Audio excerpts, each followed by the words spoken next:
おはようございます。センダルです。今日は83番一宮寺の参拝からスタートなんですが、天然温泉キララから一宮寺がとても近いので、チェックアウトの前にパッと参拝に行っちゃおうと思います。昨日はこの交差点の右側から出てきたんですよね。ここで遍路道に合流になるので、左折して一宮寺に向かいます。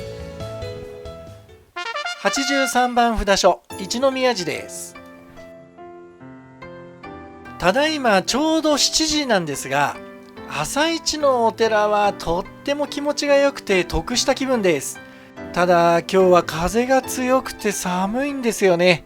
早く参拝してホテルに戻りましょう。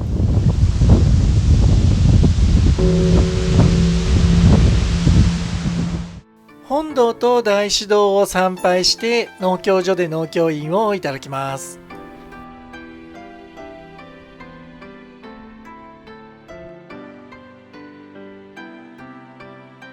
一宮御陵です。この3基の宝塔はなんと1247年のものなんだそうです。はい、参拝が終わったので、次は屋島寺に向かいます。 13.5 キロです。半額専門店が現れました。半額専門ってなかなか斬新ですよね。初めて聞きました。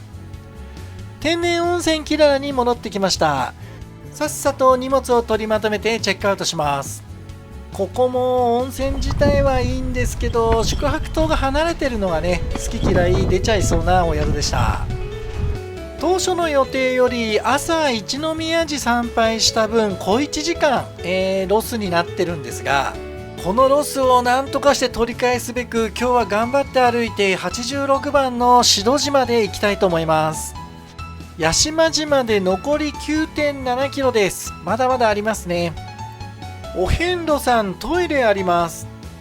さっきの手前のマンションがトイレ貸してくれるんだそうです。大通りに出ました。地図上ではここまっすぐ行くことになってるんですが、渡れそうにありません。左側も右側も信号までは結構距離があって、どうしようか悩んでたんですが、絶対なんかあるはずだと思って周りを探したらありました。斜め左下に向いてる、遍路シールがあったんで、一回ね横の道を戻ってみたんですが、ありました。なんと大通りをくぐるトンネルです。これね、ここ発見できなくて、信号を渡る人も結構多いんじゃないかな。いや、ここはぜひとも注意したいポイントですね。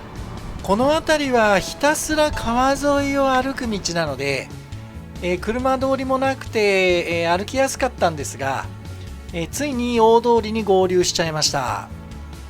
国道11号線の新爪田川橋です。大きな橋ですね。左側には向こうに屋島が見えてきました。屋島の山頂に犬と泊まれる宿があって、5年前と6年前に2度旅行で行ってるんですが、まさか3度目の屋島が歩き遍路で行くなんて夢にも思ってなくて、なんか変な気持ちです。電柱に巻きつけるタイプの遍路標識です。これは初めてですね。屋島寺本堂まで1665メートル、実測値みたいです。距離的にはあと少しっていうとこなんですが、この辺りからもうずっと上り坂で、これがね、何気に思ったよりきついです。だいぶ登ったつもりなのに全然上がってきていません。食わずの梨です。お大師様が梨を所望したら、これは食べれない梨なんだと嘘をつかれたので、本当に食べれなくしちゃったんだそうです。似たような話他でも聞きましたよね。つづら折りの急坂をひたすら登っていきます。ちょっとこれもね、舐めてました。思ったよりきついです。頂上まで残り200メートルです。ここまで来ればあとちょっとですね。頑張りましょう。屋島登山番付表がありました。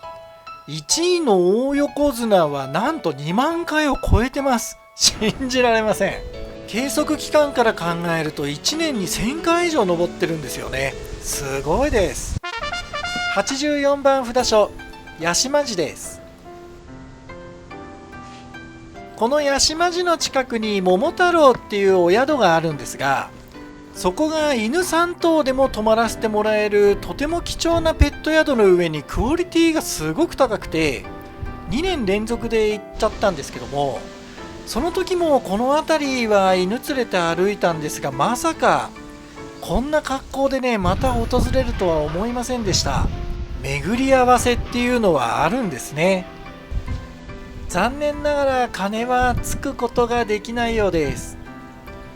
それでは重要文化財の本堂を参拝します。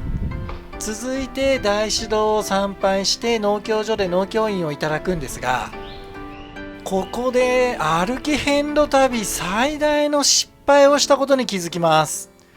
内容はちょっと申し上げられないんですが、結論としては一宮寺に戻らざるを得なくなってしまいました。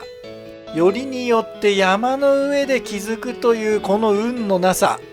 まあでも仕方がありません。嘆いててもね何にもならないんで、何か手を考えましょう。廃墟と化したホテルです。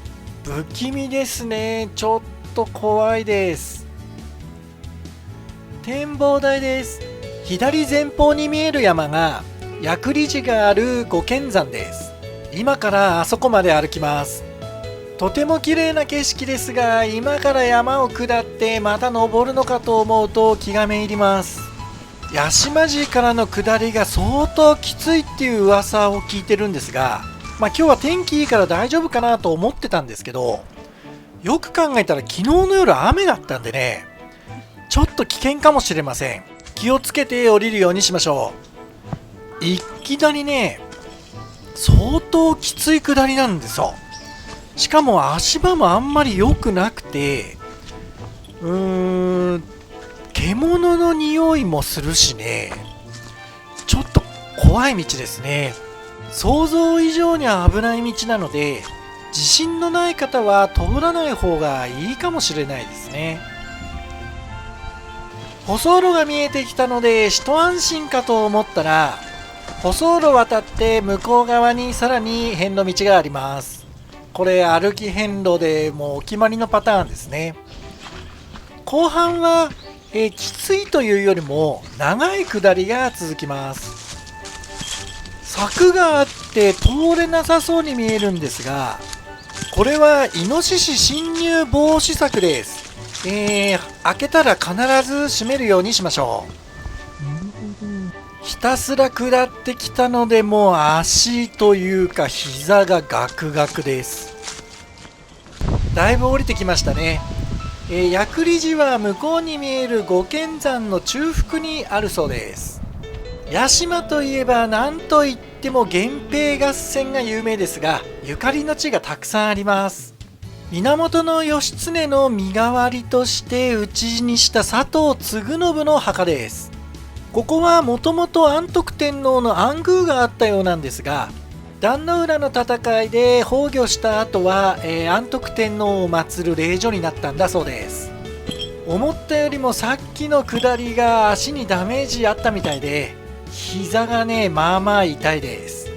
屋島見えましたね。あそこから降りてきて、これ今度反対側の山に登ります。なんか立派な建物が出てきたなと思ったら、ここが有名なうどん本陣山田屋さんですね。うどん屋さんというより武家屋敷みたいな感じでしょうか。広々とした中庭もあって、もはやこれはうどん屋さんではないですね。待たずに入れるようなので早速入ってみます。釜天定食とざるぶっかけ定食をお願いしました。麺はコシがあってもちもちですね。とってもうまかったです。本当はのんびり昼飯なんか食ってる場合じゃないんですけど、山田屋さんはやっぱり行っとかないとダメな店ですからね。でも有名店だけあって本当うまかったですね。人気があるのもうなずけます。お遍路休憩所の陣庵です。今日はやってないみたいですね。ベンチだけ貸してもらってちょっと休憩します。覚悟はしてましたが、もう予想通りきつい登りです。お地蔵さんがたくさんいます。ここ何かあるんですかね。遍路マップ的にはそろそろ頂上のはずです。あとちょっとだろうから頑張りましょう。頂上なのかな。展望台です。あそこに何かいますね。お迎え大師、お大師様ですね。いや、ここの展望は最高です。素晴らしい景色ですね。向こうの方には午前中登ってた屋島が見えます。いや、これはね、最高のご褒美ですね。綺麗です。85番札所、薬理寺です。薬理寺も標高は高くないんですが、これは完全に山寺な雰囲気です。今日風が強くてすごく寒いんですけど、もしそうじゃなかったらもっとゆっくり見てみたかったです。本堂と大師堂を参拝して農協所で農協飲をいただきます。いろいろ考えたんですけど、屋島寺と薬理寺はセットで回らないとルート的に困るし、薬理寺の近くに駅もないので、今日は予定通り宍戸寺に行って、泊まって明日の朝一で一宮寺に向かうことにします。下り勾配 21% です。道理できついと思いました。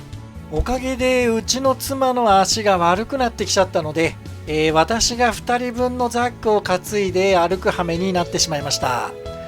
まあこれも修行ですからね、仕方ないので頑張ります。休憩所が出てきました。ここはどうもお遍路さんの休憩だけじゃなくてドッグランがついてて、あとテイクアウトで何か料理とか食べることもできるようです。これはかなり大きな施設ですね。便利そうです。時間的にギリギリ宍戸寺が間に合いそうにありません。このままで行くと5時10分ぐらいの到着ですね。いやー、これはまずいです。山田屋でうどん食った分遅れちゃいましたね。やっぱでもしょうがないですよね。あのうどんは食べなきゃダメですからね。宍戸は平賀源内の生誕の地なんですね。知りませんでした。平賀源内といえばエレキテルぐらいしかわからないんで勉強したいところですが、もう時間がないのでさっさと行っちゃいます。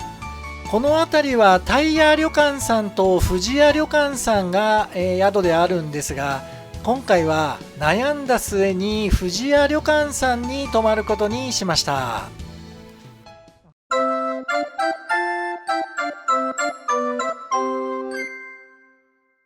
藤屋旅館さんは1階がお寿司屋さんということで料理が美味しそうだったんでね、今回こっちにしたんですが、建物も思ったよりも立派で期待できそうです。建物は3階建てで、1階が、寿司屋さんとお風呂とかがあります。今回私たちのお部屋は2階の一番奥の、和室の3号室っていうお部屋でした。お部屋の中にはトイレや洗面台はないので、外にある共用を使うことになります。とても清潔なお部屋で、歯ブラシやひげ剃り、あと手ぬぐいとかも用意されてます。もちろん Wi-Fi も、無料で使うことができました。共用の洗面所です。作りはちょっと古いですけどね。トイレは和式もありますが、洋式もあります。洋式はもちろんウォシュレットです。こっち側のトイレは一応男性用ということになってて、女性用はまた別にありました。続いて1階にあるお風呂です。洗濯機と乾燥機が脱衣所にあるので、他の人と遭遇しないように注意が必要です。お風呂は広いですね。2人3人ぐらいまで入れるでしょうか。湯船も大きくてリラックスして入ることができます。夕食は1階にあるお寿司屋さんでいただきます。この雰囲気なら食事も期待できそうです。品数は多いしどれも美味しいので、ここの旅館はおすすめかもしれませんね。今回も最後までご覧いただいてありがとうございました。スケジュールがズレズレで大ピンチですが、次回は気合でケチガン編です。チャンネル登録、高評価、コメントぜひお願いします。それではまた。